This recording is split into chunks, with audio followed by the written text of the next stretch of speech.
Elle l'avait fabriqué elle-même, après avoir piégé l'animal, l'avoir tué d'un coup de pierre, dépecé et mis à la marmite avec un oignon. Mais elle aurait reconnu Harry sans son couvre-chef, même de loin, à sa barbe rousse. Harry était mince et sec, et plus robuste qu'il n'en avait l'air. Il emplissait son banneau d'autant de navets que les plus costauds. La simple vision de son corps élancé et dur à l'autre bout d'un champ boueux embrasa en Sal une petite étincelle de désir, mi-plaisir, mi-impatience, comme lorsque, rentrant du froid, on se réjouit de sentir l'odeur chaude d'un feu de bois. En traversant le champ, elle commença à entendre leurs voix. De temps en temps, l'un des hommes en hélait un autre. Suivait un bref échange qui s'achevait par un éclat de rire. Elle ne comprenait pas ce qu'ils disaient, mais devinait aisément la nature de leurs propos.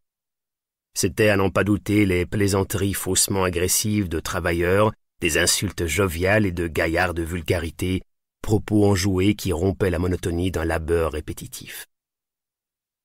Un cinquième homme les observait, debout à côté du tombereau, une courte cravache à la main.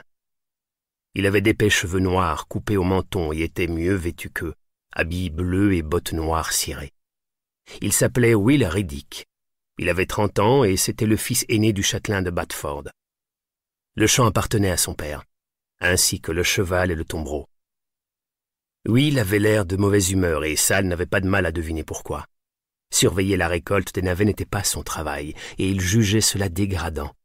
Mais le régisseur de son père était tombé malade et Will avait été appelé pour le remplacer, ce qu'il faisait à contre-cœur. Le petit garçon de Sal avançait pieds nus à côté d'elle, trébuchant sur le sol bourbeux en essayant de ne pas se laisser distancer. Elle finit par se retourner et se pencher vers lui.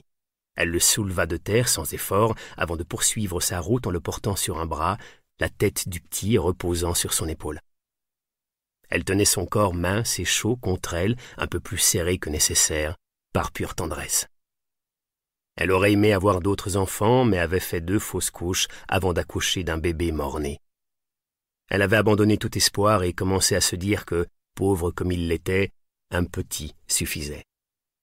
Elle lui était profondément attachée, trop sans doute, car les jeunes enfants étaient souvent emportés par la maladie ou par un accident.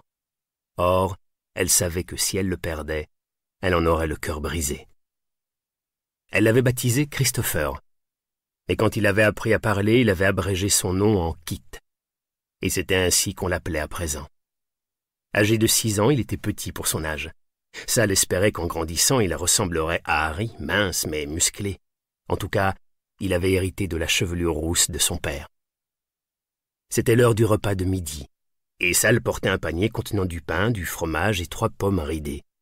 Elle était suivie à quelque distance par une autre villageoise, Annie Mann, une femme vigoureuse du même âge qu'elle. 2 autres arrivaient pour la même raison en sens inverse, descendant la colline, corbeille au bras, enfants à la remorque. Interrompant leur travail avec soulagement, les hommes essuyèrent leurs mains boueuses sur leurs culottes et prirent la direction du cours d'eau au bord duquel ils pourraient s'asseoir dans l'herbe. Lorsqu'elle rejoignit le sentier, Sal déposa doucement Kit à terre. Will Riddick tira du gousset de son gilet une montre attachée à une chaîne qui consulta d'un air revêche. « Il n'est pas encore midi !» cria-t-il. Il mentait. Sal en était sûr, mais il était le seul à avoir une montre. « Continuez à travailler, vous autres !» ordonna-t-il. Connaissant le caractère hargneux de Will, Sal ne fut pas surprise. S'il arrivait à son père, le châtelain, de se montrer insensible, Will était bien pire que lui. « Vous pourrez dîner quand vous aurez fini !» acheva-t-il. La nuance de dédain avec laquelle il prononça le mot « dîner » semblait sous-entendre que le repas des ouvriers agricoles avait quelque chose de méprisable. Will lui-même rentrerait au manoir se gaver de rôtis de bœuf et de pommes de terre, songea-t-elle, probablement arrosé d'un cruchon de bière forte. 3 hommes seulement se penchèrent pour se remettre au travail. Le 4e était Ike Clitheroe, l'oncle de Harry, un homme d'une 50aine d'années à la barbe grise.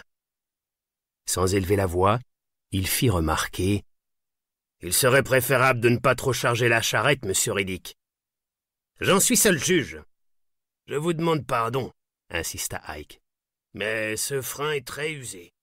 Cette foutue charrette est en parfait état. »